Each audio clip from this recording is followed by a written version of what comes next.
Alunos do curso de Comunicação Social são premiados na 23ª edição do CET Universitário da Universidade Católica do Rio Grande do Sul, a PUC. Parabéns aos alunos premiados. A Unisc TV transmitiu ao vivo na quinta-feira, dia 23, o debate dos presidenciáveis. Promovido pela Associação Brasileira das Universidades Comunitárias, a ABRUC, o debate ocorreu na Universidade Católica de Brasília. Confira. Participaram do debate 4 candidatos à presidência da República: Dilma Rousseff, do PT, José Serra, do PSDB, Marina Silva, do PV e Plínio de Arruda Sampaio, do PSOL. Com a mediação do jornalista Beto Almeida, o debate teve duração de 2 horas e foi dividido em 4 blocos. No primeiro bloco, os candidatos foram convidados a apresentar as principais propostas da campanha. Educação para a sociedade do conhecimento, entendendo a educação como uma prioridade. Eu sempre digo, Cristóvão, que eu sou um milagre da educação. Se não fosse a educação na minha vida, eu não estaria aqui na condição de candidata a presidente da República.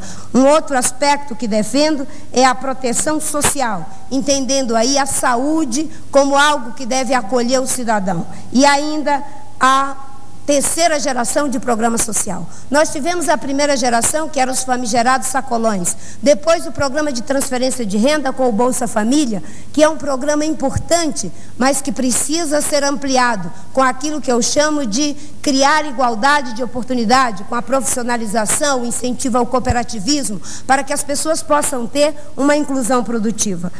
Este deve ser o nosso norte, o da verdade e o da justiça.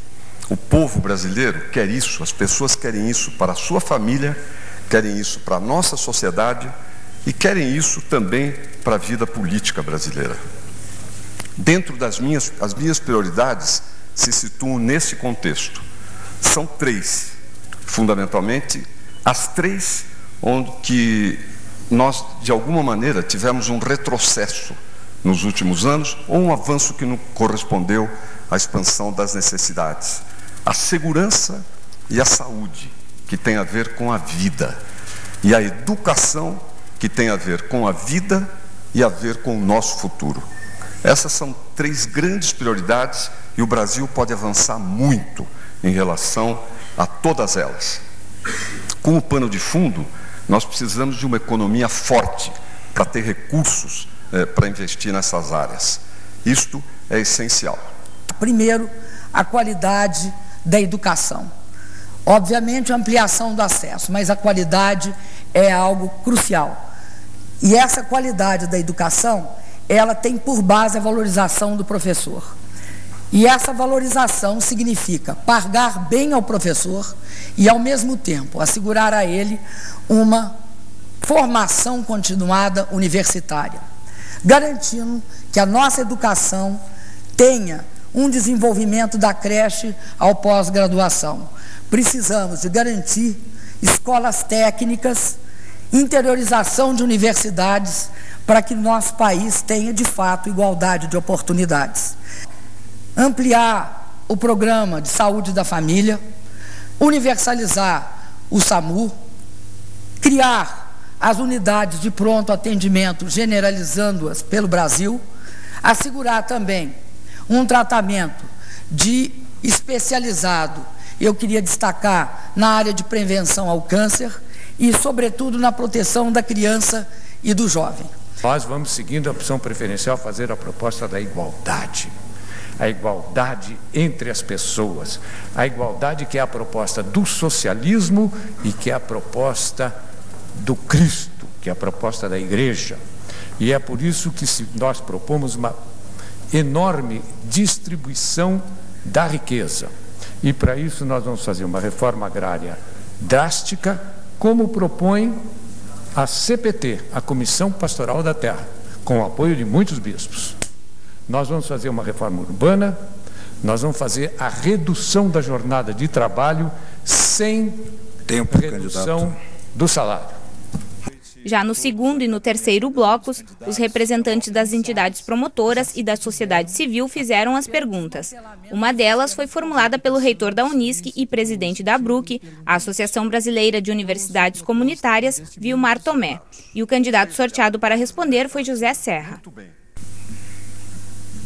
Boa noite a todos. Candidato Serra, o Brasil encontrou na camada pré-sal um gigantesco reservatório de petróleo e gás natural. Muito se tem discutido sobre a divisão dos royalties. Contudo, pouco se tem ouvido falar da segurança ambiental dessa exploração.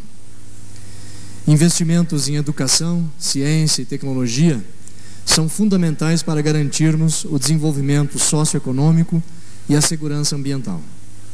Nesse sentido, perguntamos: qual a sua proposta de investimentos em políticas de educação, ciência e tecnologia com os recursos advindos do pré-sal? O candidato tucano respondeu que os recursos do pré-sal só virão no fim desta década. Além disso, comentou ser favorável que se faça um fundo para investimentos em aspectos convenientes às necessidades do país. Este fundo, a meu ver, pode beneficiar dois setores: a educação, e num sentido mais amplo, como o senhor coloca, educação, ciência e tecnologia, que andam de mãos juntas, e os aposentados. Como fez, aliás, um país da América Latina muito bem, que foi o Chile. Criou um fundo com os preços elevados do cobre. Isso tem funcionado muito satisfatoriamente no Chile. Quem fez a réplica foi Plínio de Arruda Sampaio, do PSOL. Então, o que eu proponho, calma nisso, estuda primeiro, revela essas incógnitas todas e depois faz um plebiscito. Vamos consultar a nação, porque isto realmente muda completamente a economia do país. Nós não podemos aceitar que isso seja decidido agora, como está sendo feito, aliás, pelo governo, que já está fazendo contratos que comprometem o futuro dessa exploração. De modo que a nossa posição é contrária a que se comece já a exploração, devagar, para não criarmos nenhuma dificuldade futura. Já a candidata Marina Silva, do PV, destacou na educação o modo de solucionar a desigualdade social. O papel do Estado cumpre uma função muito importante na mobilização dos melhores recursos para a segurança, a educação, a infraestrutura, tanto a valorização da infraestrutura física quanto da infraestrutura humana. E a educação é fundamental para cuidar de pessoas. O Estado tem esse papel de mediar os diferentes interesses. No meu governo, o Estado, inclusive, terá o papel de proteger o cidadão do dreno das finanças públicas, de criar mecanismos de controle. E uma das formas de fazer isso é através da transparência. Como o Estado a sociedade será a protagonista? Eu tenho dito que não fiz alianças pragmáticas, para fazer uma aliança programática com os núcleos vivos da sociedade. São eles que estão fazendo a verdadeira onda verde, que, se Deus quiser, haverá de me levar para o segundo turno. E a candidata Dilma Rousseff lembrou as medidas tomadas pelo governo Lula para diminuir a desigualdade. Incluir socialmente e garantir a ascensão social era algo imprescindível para qualquer modelo de desenvolvimento econômico no Brasil. Não só isso, como nós provamos que era possível. Quando nós chegamos ao governo, tinha 77 milhões de pessoas que ganhavam menos de meio salário mínimo per capita. Nós tiramos 28 milhões da miséria. É mais do que vários países latino-americanos juntos. E elevamos as classes médias 36 milhões de pessoas. E mostramos que essa era uma condição essencial para esse país se tornar um país soberano, independente. E isso possibilitou que, diante da crise, nós, de fato, tivéssemos uma marolinha e não um tsunami. Ao final do debate, os 4 candidatos fizeram as suas considerações finais. Esta edição do Unisque Notícias termina aqui. Até a semana que vem.